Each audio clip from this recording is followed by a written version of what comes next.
Assalamualaikum warahmatullahi wabarakatuh, sahabatku para petani sawit, apa kabar? Semoga kalian selalu dalam keadaan sehat walafiat dan selalu dalam lindungan Tuhan yang Maha Kuasa tentunya. Teman-teman, pada video kali ini saya akan sharing ukuran lubang tanam atau bagaimana caranya kita melakukan lubang tanam yang baik dan benar. Tentu ini ala-ala saya.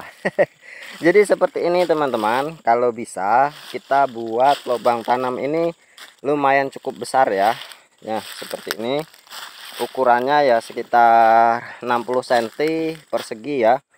Nah, seperti ini. Kemudian setelah itu kita buat yang bagian bawah ini, kita ini lagi ya, taburkan tanah lagi supaya memang nanti alas bawahnya itu masih tetap tanahnya itu lumayan gembur. Dan kemudian kita taburkan dolomit berikut dengan RP sebenarnya ya. Jadi untuk dosisnya, ukurannya dolomit 1 kg, RP itu cukup setengah kilogram. Kalau tidak ada ya berikan NPK ataupun TSP seperti itu, tapi ya lebih murah RP sih sebenarnya. Dan itu lebih aman juga. Kalau untuk NPK mungkin nanti akan ada reaksi lain, untuk unsurnya itu akan ternetralkan dengan dolomit. Tapi kalau RP itu kan sama-sama batuan, jadi tidak ada ekstraksi kimia di sana. Jadi RP itu berasal dari batuan, dolomit itu juga kapur batuan seperti itu.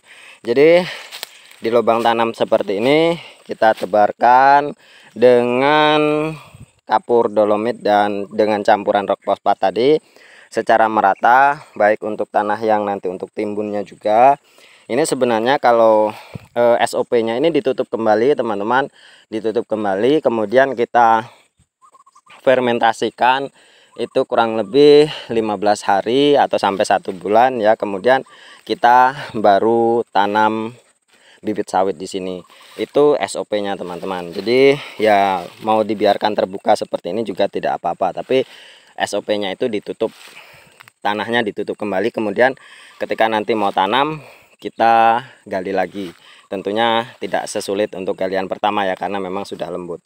Nah, usahakan akar-akar ini semuanya terputus ya. Itu fungsinya supaya nanti tanaman yang kita tanam atau sawit yang kita tanam ini tidak terganggu oleh akar-akar yang ada di sekitarnya. Nah, apakah cara ini efektif atau terbukti bisa mempercepat laju pertumbuhan batang kelapa sawit? Saya sudah membuktikannya teman-teman. Mungkin bisa cek kalian di video-video yang lain cara memperbesar batang dengan cara menggunakan lubang tanam yang besar ini. Sebenarnya ini hal yang sepele, namun bisa cukup membantu teman-teman. Pertumbuhannya itu bisa 2 kali lipat lebih cepat dibandingkan ketika kita menggunakan lubang tanam yang hanya pas dengan ukuran polybagnya saja. Nah, dengan percepatan yang cukup tinggi ini teman-teman, diharapkan kita umur 2 tahun itu kita sudah bisa panen. Nah, itu yang kita harapkan. Tentu dengan perawatan yang optimal juga, dengan pemupukan, dengan pembersihan lahan dan lain sebagainya. Kalau kalian sudah buat lubang sebesar ini, kemudian kalian tinggalkan dan kalian lihat lagi setahun kemudian, ya tentunya hanya menyisakan lubangnya saja, sawitnya sudah tidak ada karena memang mungkin dimakan oleh hama tikus, babi dan lain sebagainya. Jadi memang harus dibarengi dengan perawatan yang tinggi.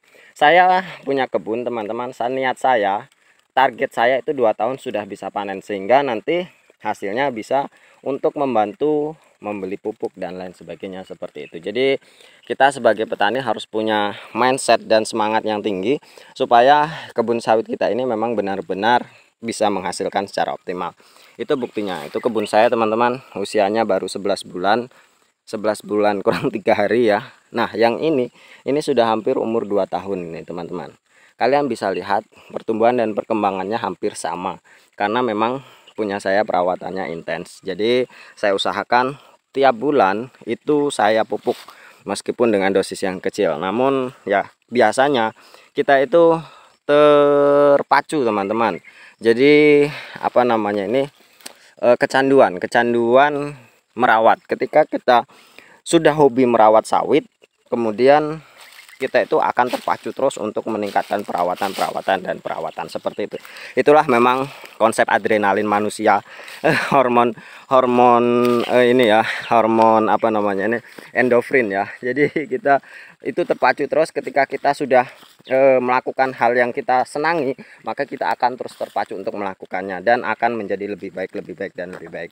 Begitupun ketika kita melakukan hal yang buruk, menyenangi hal-hal yang buruk, kita akan terpacu dan kita akan terus mengulanginya seperti itu dan seperti itu terus.